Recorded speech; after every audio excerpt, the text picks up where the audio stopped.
Be'ezus Hashem Yisbarech, we continue what we are learning, the holy letters of the Balatanya, letter number 12.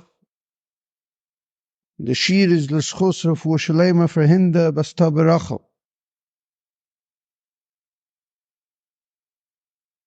We are learning this holy letter about the difference between regular peace, which is an awesome, unbelievable energy. A person can live in peace. And then even a deeper level, which is an internal, as well as an external, never-ending and everlasting harmony and tranquility. We're going into the difference between these modes. That there's a mode of living life where you're superficially alive. And then there's a mode where you're superficial, which your activity is intertwined and constantly motivated and in sync with your internal qualities, with your heart and your mind, with your intelligence and your feelings. And these two modes exist in every angle in life. But in specific, when it deals with charity, they are very similar, because one creates peace and one creates a never-ending and everlasting tranquility. We're going in to understand how enormous it is to see a life that's just purely superficial, and then to see a life that's charitably superficial, and how that is peaceful as opposed to a regular life that's superficial. And then to realize that if you choose a deeper level, which is an internal, deeper, enthusiastic way of giving compassion, your life becomes never-ending and everlasting harmony. We are going deep into this, spanning the Chassidic works, thousands of pages that deal with this on a very deep, magnificent, life-transforming level. To be able to glance into the depth of what the Kabbalistic masters spoke about, and to be able to touch it with your own hands, and to see its overwhelming transformation that it can have on your life.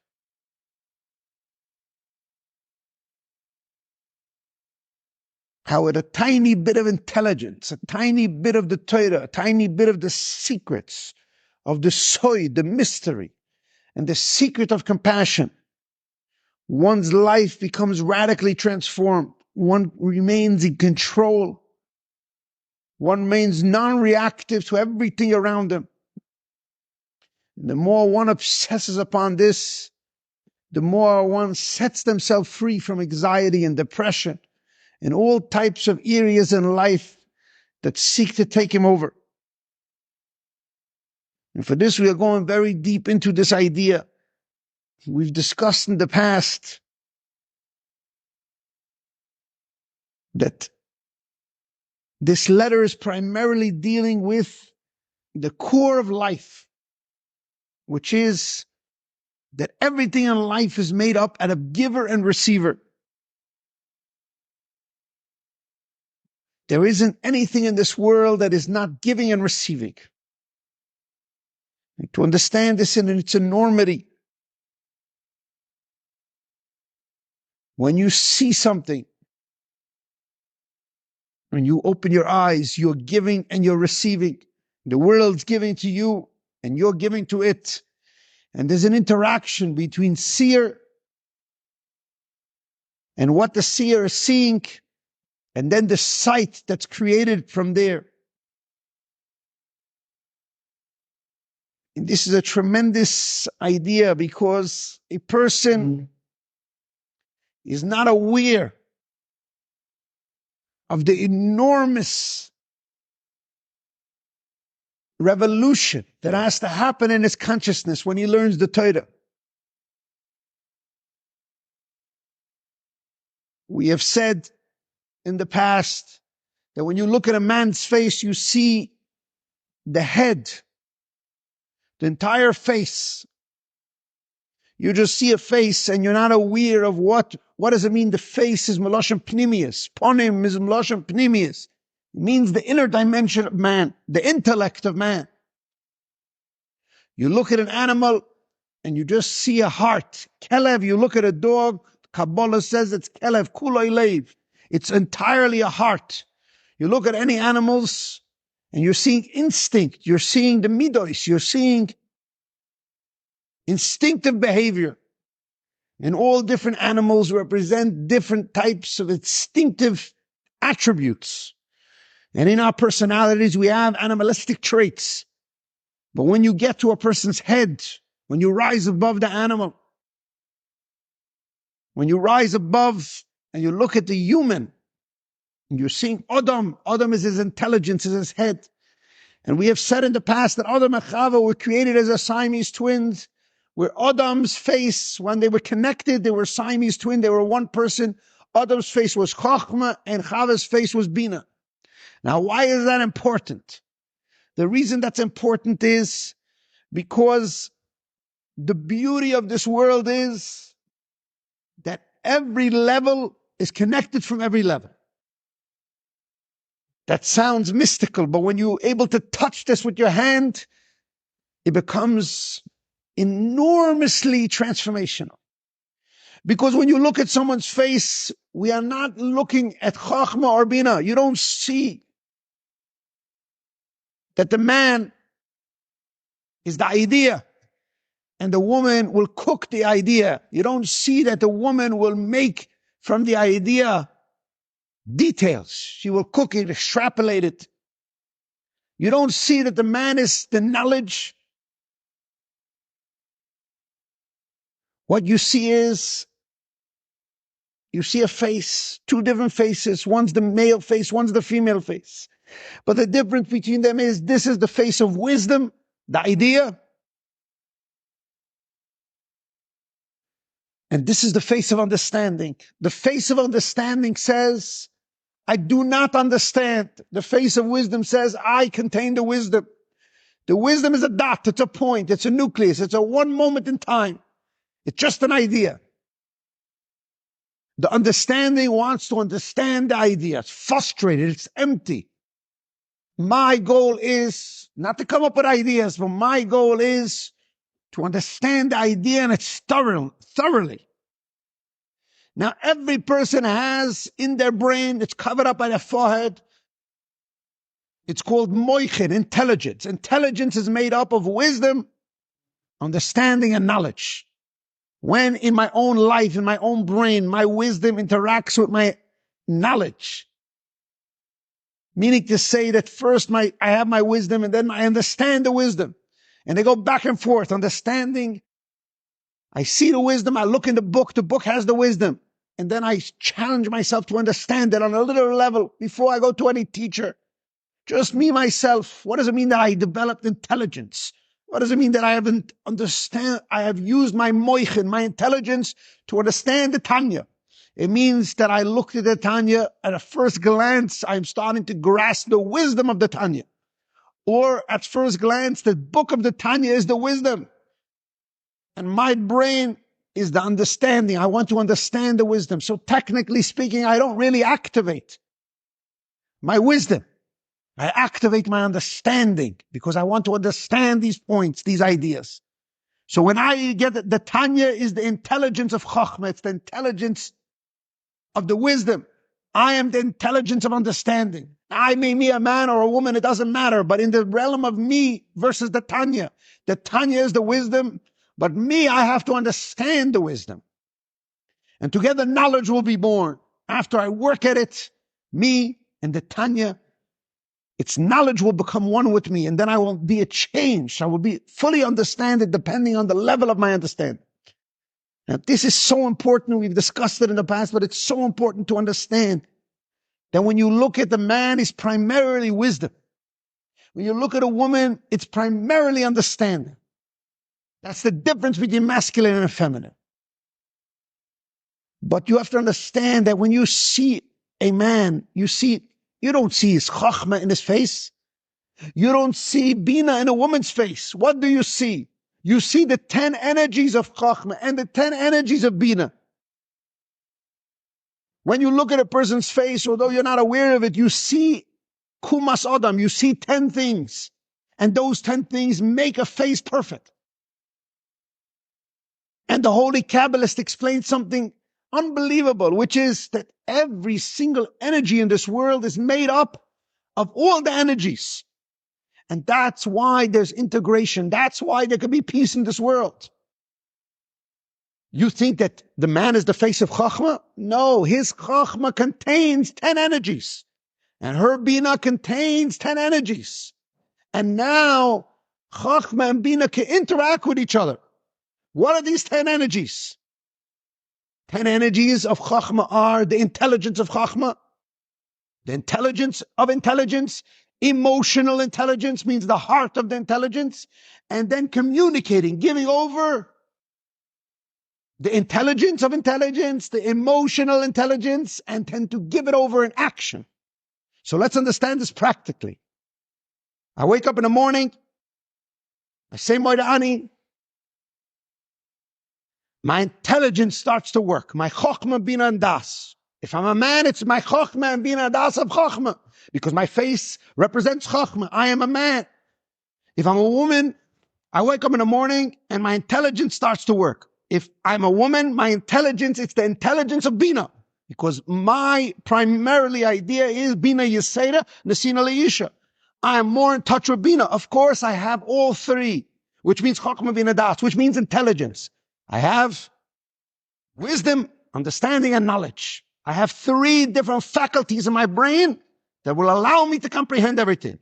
If I'm a woman, I'm primarily concerned with the details, meaning to say I'm concerned with understanding. My specialty is to understand something, to work through the details, to bring out the details of the wisdom. If I'm a man, my main idea is to focus on the wisdom of it, the idea of it. So I wake up in the morning and I have my intelligence. My intelligence is deep behind my brain. It's to grasp this whole world with Chokhmah Bina Das. Then I open my eyes and I start to see the world. It's my emotional intelligence. It's the heart of my Chokhmah. It's the heart. It's not the heart. My heart is in my heart. But the uniqueness of what the Kabbalists are explaining is that every single energy that you have is made up out of man. What is man? Man is 10 energies. What is 10 energies? 10 energies is intelligence, emotions, and giving that over. That is man. So when you look at yourself in the mirror, what do you mean? I represent 10 energies. When you look at me, generally speaking, my 10 energies are, my intelligence is in my head, my emotions is in my heart, and then what does my body represent? My thighs, my core. My gender, what does it represent? It represents me giving it over to you. It represents me interacting with you. If I'm rooted in my place, if I'm asleep, I'm a vegetable.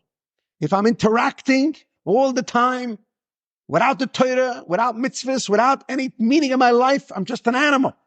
I'm just my heart running loose. And I'm trying to give and take, conquer all the time. But if I'm aware of life, then these 10 energies make sense.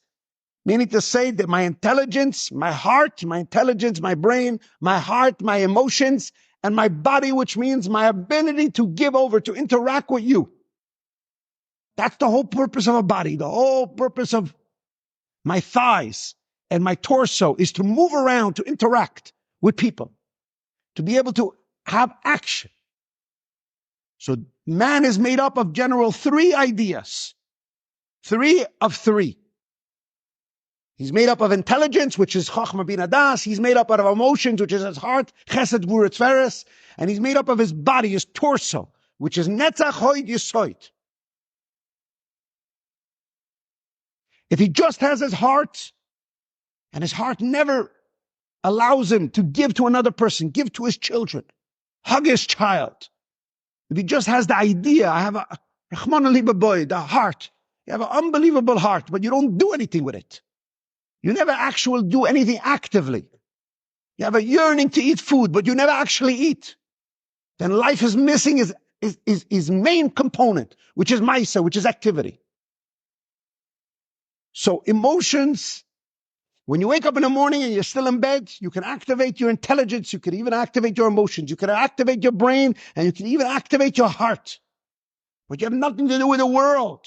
If you didn't lift your feet off the bed, if you didn't wash negavas, if you didn't get up, if you didn't move your body around, you haven't started to bring your intelligence and your emotions into this world. You haven't started to bring your brain and your heart into this world. It's the movement of my body that allows me to actually live in action, in activity, in physical. The ability to eat physically, the ability to give money physically, the ability to touch something, to touch someone, the ability to hug, the ability to do anything physical. That is the last three energies. That's called action. That's called the physical world. So this is what makes up man. Your brain, your heart, and your action, your physical life, your actual body, your actual movement. These are three different modes of consciousness. Thought, speech, and action. There are three different modes of consciousness. To be thinking, it means to be blind to the world. It means to be asleep to the world. You're thinking, your eyes are closed. Then speech starts with your eyes opening up, with starting to see another person. Speaking is all for another person. It's me and you are separate, so we can connect. My eyes is the heart of my intelligence. It allows me to speak to you. My heart, my eyes, and my nose will allow me the gift of speech in a minute. Because I see you, and I need you, and I want you, and we talk to each other, and we communicate, so we're not alone. So my intelligence on it can operate on its own. And even my emotions could technically operate on its own, but they will begin. My emotions are primarily expressed in my speech. But the rest of my body, more than my heart, the rest of my body is the actual activity of man, the actual ideas that we can interact with each other. We can actually move around. Maisa, the world of action, the world of physicality. And the idea is to unite all these modes of consciousness. Now, we can go back to the mind itself, to the person's face. In the face alone, the face of Chokhmah, we have 10 energies. The 10 energies are my intelligence, as we just explained. Wisdom, understanding, knowledge is my intelligence. My right eye, my left eye, and my nose is Chesed, Gevurah, Tiferes. It's the heart, is the emotions of my intelligence. And then we have the two cheeks and the brainstem, which is Netzach, Hoid, Yesoid. Now you might look at your two cheeks and say, well, what are these two cheeks that are underneath the two eyes, that are right near the nostrils? These two cheeks, together with the brainstem, will allow you to contract everything you intelligize, everything you comprehend with your intellect, and everything you see with your eyes and nose, everything you breathe into, and it will allow you now, through Netzach, Ahoid, and Yesoid, through the two cheeks and the brainstem, it will allow you to communicate that through Malchus, through the mouth, further. So there's 4 energies. The last 4 energies is the torso of the brain, the torso of the intelligence, the torso of your face, which is Netzach, Hoid. Your two cheeks, which the holy Kabbalists explain, you can never tell the difference between Netzach and Hoid. Netzach and Hoid are so similar, we don't know which one is which. The holy Kabbalah said Purim and Hanukkah is Netzach and Hoid. Which is which? There's a debate, we don't know, because Netzach and Hoid are so similar. And we're going to get to that in a minute. Aaron and Moshe is Netzach and Hoid, but they're equal. Which one's Netzach, which one's Hoid? They look very similar, you cannot tell the difference. The right foot or the left foot, am I a righty or a lefty when it comes to the foot moving? Because Netzach and Hoid in a person's body, when you look in his full body, Netzach is the right foot, Hoid is the left foot. But the left foot and the right foot, which one is your life? Which one is your activation? Which one's leading which? You need both feet. They're primarily the same thing. It's now, in terms of your body, your torso and your face, is the idea that your netzach, your hoid, and your soid is the idea of taking all my intelligence, all my emotions, and now I want to communicate it with my mouth to you. Because without communicating it to you, we have no relationship. I'm alone in this world. If you would imagine for a second a person who doesn't have the ability to talk, to communicate it all, how alone they are in this world, the ability to be able to imagine being in solitary confinement, how much we need people, how much we interact with people. So our own face contains these 10 energies. The 10 energies are Chabad, Chagas, Nihim. Chokhmah binadas, intelligence, Chesed, Gevurah, Tiferes, emotional intelligence, the heart of my brain, Netzach, Hoid, Yisoid, Malchus. My two cheeks, my brain stem, which will take all the energies from my intelligence and emotions, and then my Malchus, my peh, my actual mouth, which will talk it out. And if my Netzach, my Hoid, and my Yisoid, and Malchus work in sync with my intelligence and with emotions, then it's a perfect face. So it's the face of Chokhmah, the face of Bina, but it's made up of 10 energies. And that's what makes it a Kuma Shlema, that's what makes it man. Now, what is the gift of understanding these 10 energies? The beauty of a face is that each one was made for each other. Who's more important in your face? The wisdom that nobody sees, the understanding that nobody sees because it's deep in your brain, or the right eye, or the left eye where you can't even tell the difference, or the right cheek or the left cheek, or the brainstem, which is completely yisoid, which is the foundation, you don't even see it. It's beyond your face, the whole energy that's beyond your mouth, going all the way to the back of your head. The whole function of, you never even see that. The person behind the person, or the malchus, or just the speech, their mouth. The answer is none of them are more important. They make up your face. You can't live without one of them. And that is the secret of the 10 Sefirot, the secret of the 10 energies that make you up. Every one of your parts of your body are made up of 10. When you're in your heart, your right hand, your left hand, there's the heart of your heart, and there's the intelligence of your heart, and there's the torso of your heart. And every level in your body is made up 10 out of 10 out of 10. Why? Because it should be integrated with each other. What's the purpose of this? Because your own body is made up right, left, and middle, so you could unite all the time. What's the purpose of this? To live your life in synchrony means just like you have to make peace in your own body between all these energies. And if they operate properly, then there's peace. And if they operate internally, which means they're made for each other, my intelligence is for my emotions, and my emotions is made to give it out to another person. If they operate like that, internally, working all the time, then there's a never-ending tranquility. So then a man fully understands that his Chokhmah, just like in his own 10 energies in his face, they're made for each other. Then his Chokhmah will understand, I'm made for my wife. Because you understand the beginning of compassion. Compassion means that Chesed is made for Gevurah.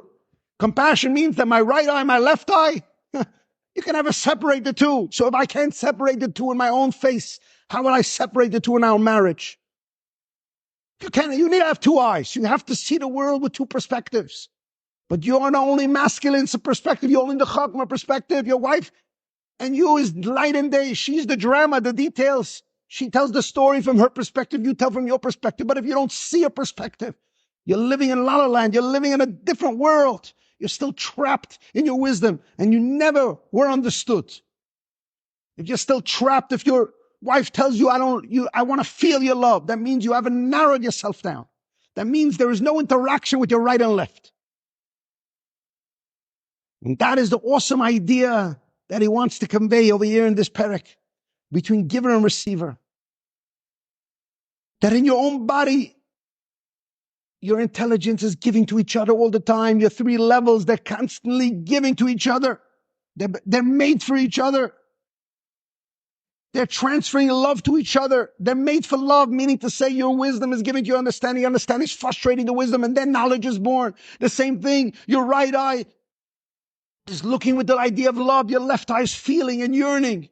Your right eye wants to give. Your left eye wants to receive. Your right eye wants to look kindly, and your left eye wants to judge. And then it's to make peace with those energies, which means to judge yourself. Of course you need a judge, but yourself.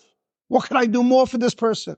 And to create compassion. And then in your own marriage, to see that you're not giving to your spouse is giving you far more than you're giving to them. Because what's the idea of Chesed and Gevurah, Tiferes? The idea is to understand, not to keep them separate, but to unite them in the core of your heart, which means you need judgment, you need details, you need drama, you need yearning, you need feeling. Love, to give with a fiery love, to give with passion. To give with a masculine side, to just be a male, to just give chesed means cold love, just means to give $1,000. But to give born through shame, born through passion, born through heat, through judgment, to intimately connect and look at the poor man what he needs, to look at your spouse and see what they need, and to give them with details, with passion, with heat, with emptiness, with yearning. To be in a space of yearning all the time, to see someone's emptiness and to see your own emptiness near God. Like the Balatanya says, true compassion is to be in a state of looking at everyone's emptiness and seeing how that's a reflection of your emptiness from the creator of the world. And then you give with tremendous passion, where you eliminate hierarchy between you and the other person. So compassion is the idea of eliminating the boundary between the giver and the receiver.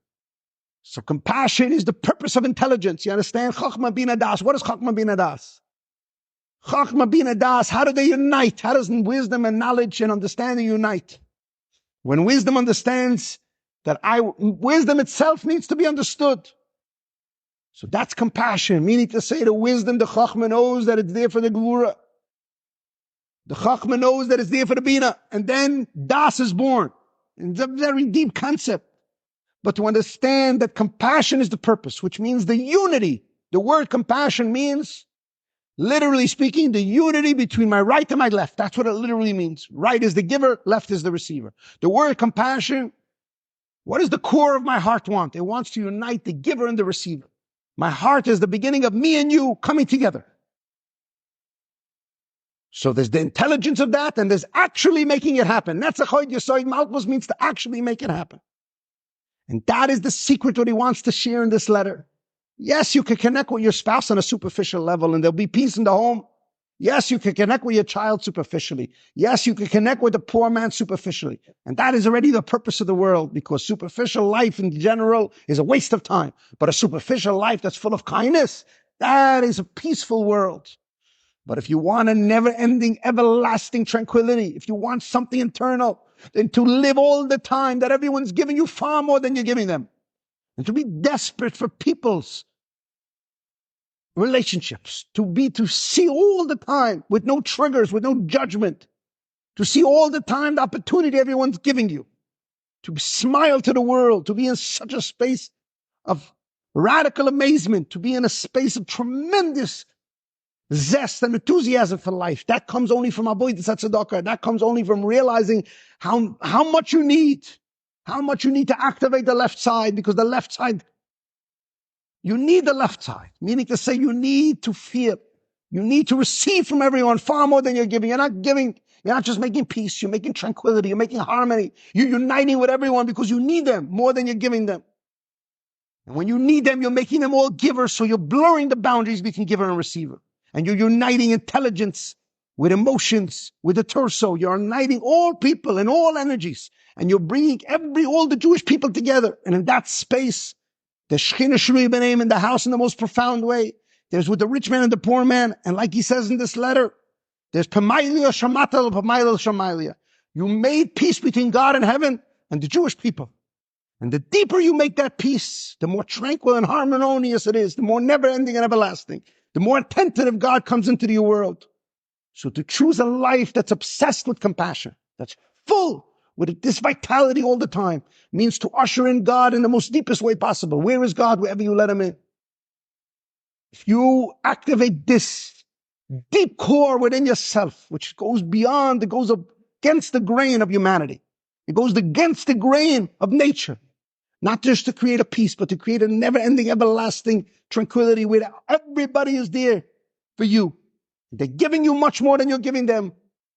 So then you're creating an internal harmony, an internal peace, an internal never-ending, everlasting quality where you're unleashing an infinity of your relationship with the divine. And then the divine is present in you. Yishkan Er Hashem. The light of God is present within you. It's an infinite thing. How much could you give from your heart? Unlimited. How much could you receive is very limited. If you're on the receiving end, it's very limited. But if you're giving the ability, if you're giving with such a depth to every single person, meaning to say, you're in tuning, going deeply in to connect with all the people around you, to eliminate the boundaries between you. Then you unleash something that's never ending, everlasting. Then the soul becomes primary. And in that space, you have tasted the Messianic era.